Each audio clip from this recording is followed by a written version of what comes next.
Alright guys, so my name is Gabriel. I'm going to be your instructor for today, and today we're going over another skill. So this skill is unconscious oral care, right? Now, with unconscious oral care, some of the things that we are going to need is an emesis basin, a tongue depressor, non-petroleum lip balm, 3 oral swabs. With the 3 oral swabs, I'm going to have 2 cups.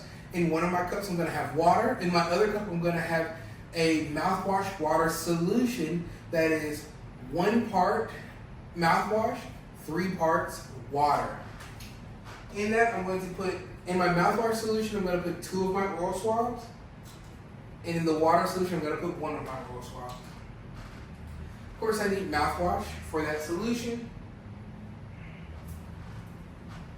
a hand towel,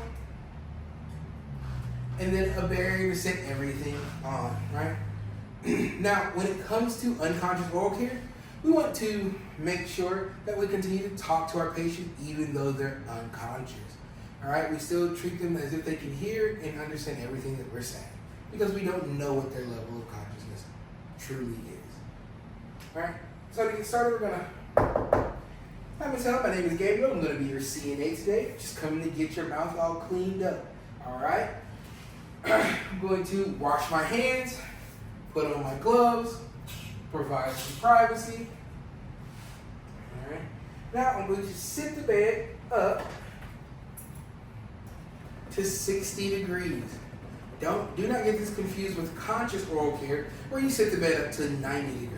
For unconscious, 60 degrees. That's a little high for 60. We'll call that a verbal 60. All right. Now I'm going to take the towel and I'm going to put that underneath Miss Helen's chin.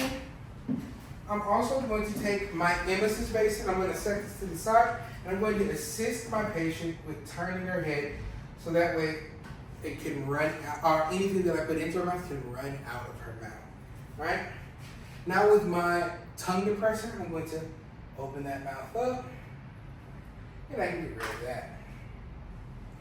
Now when I start, I want to start with mouthwash.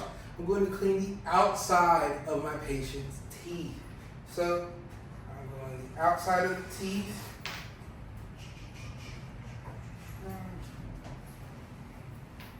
Great. Now with my second mouthwash, I'm going to do the inside of the teeth and the tongue.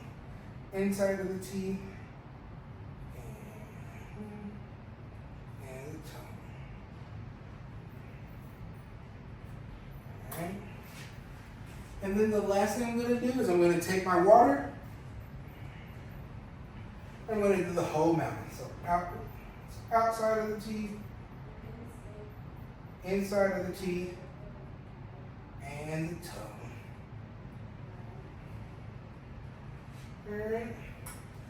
Next, I'm going to let my patient sit there so that all of the gunk or anything, any fluids in her mouth drains out. During that 10 minutes, I'm going to be in the room, making sure that my patient doesn't aspirate or anything like that.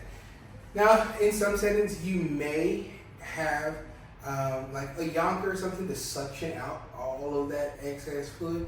But for state, we're going to pretend like we're just going to watch our patient and let it all drain out. All right, now it's all drained. Been 10 minutes. I'm going to take this. I'm going to clean that per facility policy. I'm going to take this hand towel. I'm going to pat my patient's mouth dry. This towel goes into my dirty hamper.